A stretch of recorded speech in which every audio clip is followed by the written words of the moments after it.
ಭವಿಷ್ಯ ಜ್ಯೋತಿ YouTube channel ವತಿಯಿಂದ ತಮ್ಮೆಲ್ಲರಿಗೂ ನಮಸ್ಕಾರಗಳು. 2026ರ ವರ್ಷದಲ್ಲಿ ಈ ಮಕರ ರಾಶಿಯವರಿಗೆ ದೇವರು ಕೊಟ್ಟಂತಹ ರಾಶಿ ಫಲ ಯಾವ ತರ ಇರುತ್ತದೆ ಎಂದು ನೋಡೋಣ ಬನ್ನಿ. ಹಾಗೇನೆ ನಮ್ಮ ಚಾನೆಲ್ಗೆ ಹೊಸದಾಗಿ ನೋಡುತ್ತಾ ಇದ್ದರೆ ನಮ್ಮ ಚಾನೆಲ್ ಸಬ್ಸ್ಕ್ರೈಬ್ ಮಾಡಿ.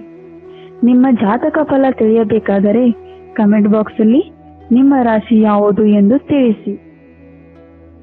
ಈ ಮಕರ ರಾಶಿಯು ರಾಶಿ ಚಕ್ರದ 10ನೇ ಚಿಹ್ನೆಯಾಗಿದೆ. ಈ ಮಕರ ರಾಶಿಯವರು ತುಂಬಾ ಶ್ರಮಜೀವಿಗಳು ಹಾಗೂ ಸಮರ್ಪಿತರು ಮತ್ತು ವಾಸ್ತವಿಕರಾಗಿದ್ದು ಸ್ಪಷ್ಟ ಗುರಿಗಳನ್ನು ಹೊಂದಲು ತಮ್ಮ ಶ್ರಮವನ್ನು ಹಾಕಲು ಇಷ್ಟಪಡುತ್ತಾರೆ. ಹಾಗೇನೆ ಅವರು ತಾತ್ಕಾಲಿಕ ಮತ್ತು ಆರ್ಥಿಕ ವಿಷಯಗಳಲ್ಲಿ ಉತ್ತಮ ಬುದ್ಧಿವಂತಿಕೆ ಪ್ರದರ್ಶಿಸುತ್ತಾರೆ. ಮಕರ ರಾಶಿಯ ವಾರ್ಷಿಕ ಜಾತಕದ ಪ್ರಕಾರ 2026ರಲ್ಲಿ ಬದಲಾವಣೆಯು ನಿಮ್ಮ ಸಂವಹನಗಳಲ್ಲಿ ಉಲ್ಲಾಸ ಮತ್ತು ದೃಷ್ಟಿಗಳನ್ನು ತರುತ್ತದೆ. ಏಕಾಂಗಿಯಾಗಿರಲಿ ಅಥವಾ ಪಾಲುದಾರರಾಗಿರಲಿ, ಭಾವನಾತ್ಮಕ ಮತ್ತು ಬೌದ್ಧಿಕ ಸಂಪರ್ಕವನ್ನು ಪಡೆಯಲು ಹಳೆಯ ಮಾದರಿಗಳನ್ನು ಮುರಿಯಲು ನೀವು ಸಂಕಟವನ್ನು ಅನುಭವಿಸುತ್ತೀರಿ. ಮಕರ ರಾಶಿಯವರು ತಿಳಿದುಕೊಳ್ಳಬೇಕಾದ ವಿಷಯ ಏನೆಂದರೆ, ನಿಮ್ಮನ್ನು ಶನಿಯು ಆಳುತ್ತಾನೆ ಮತ್ತು ನಿಮ್ಮ ಪ್ರಾಯೋಗಿಕ ಸಂಯಮ, ಕಠಿಣ ಪರಿಶ್ರಮ ಸ್ವಭಾವಕ್ಕೆ ಹೆಸರುವಾಸಿಯಾಗಿದ್ದೀರಿ. ನೀವು ದೀರ್ಘಕಾಲಿಕ ಗುರಿಗಳನ್ನು ಮತ್ತು ಸ್ಥಿರ ಭವಿಷ್ಯವನ್ನು ನಿರ್ಮಿಸುವತ್ತ ಗಮನ ಹರಿಸುತ್ತೀರಿ. ನಿಮ್ಮ ಜವಾಬ್ದಾರಿಯ ಪ್ರಜ್ಞೆ ನಿಮ್ಮನ್ನು ವೈಯಕ್ತಿಕ ಜೀವನದಲ್ಲಿ ಅಥವಾ ಕೆಲಸದ ಸ್ಥಳದಲ್ಲಿ ಶ್ರೇಷ್ಠವಾಗಿ ಇರುತ್ತೀರಿ. ಶಿಸ್ತಿನಿಂದ ನಡೆಸಲ್ಪಡುತ್ತೀರಿ ಮತ್ತು ಉತ್ತಮವಾಗಿ ಯೋಜಿತ ದಿನಚರಿಗಳನ್ನು ಬಯಸುತ್ತೀರಿ.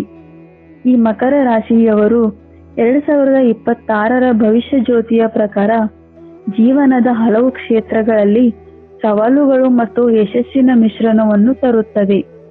ವರ್ಷದ ಮೊದಲ ಅರ್ಧ ತಿಂಗಳುಗಳು ನಿಧಾನ ಮತ್ತು ಅನಿಶ್ಚಿತತೆ ಅನಿಸಬಹುದು, ಆದರೆ ದ್ವಿತೀಯ ಅರ್ಧವು ಬೆಳವಣಿಗೆ, ಸ್ಥಿರತೆ ಮತ್ತು ಭಾವನಾತ್ಮಕ ತೃಪ್ತಿಯನ್ನು ನೀಡುತ್ತದೆ.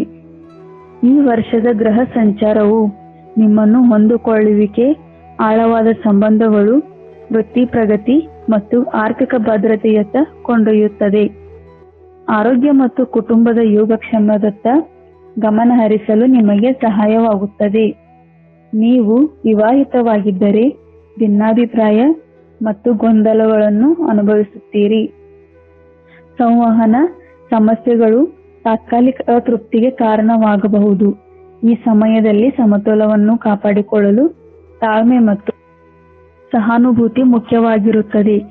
ನೀವು ಒಂಟಿಯಾಗಿದ್ದರೆ ವರ್ಷದ ಮೊದಲ ಅರ್ಧವು ಅರ್ಥಪೂರ್ಣ ಸಂಪರ್ಕಗಳನ್ನು ಕಂಡುಕೊಳ್ಳುವಲ್ಲಿ ಜಡವಾಗಿಸುತ್ತದೆ, ಆದರೆ ವರ್ಷದ ಮಧ್ಯಭಾಗದಲ್ಲಿ ಹೊಸ ಪ್ರಣಯ ಅವಕಾಶಗಳು ಹೊರಹೊಮ್ಮುತ್ತವೆ. ಸಂಬಂಧದಲ್ಲಿರುವವರು ಭಾವನಾತ್ಮಕ ನಿಕಟತೆಯನ್ನು ಪುನಃ ನಿರ್ಮಿಸುವತ್ತ ಗಮನ ಹರಿಸಿ.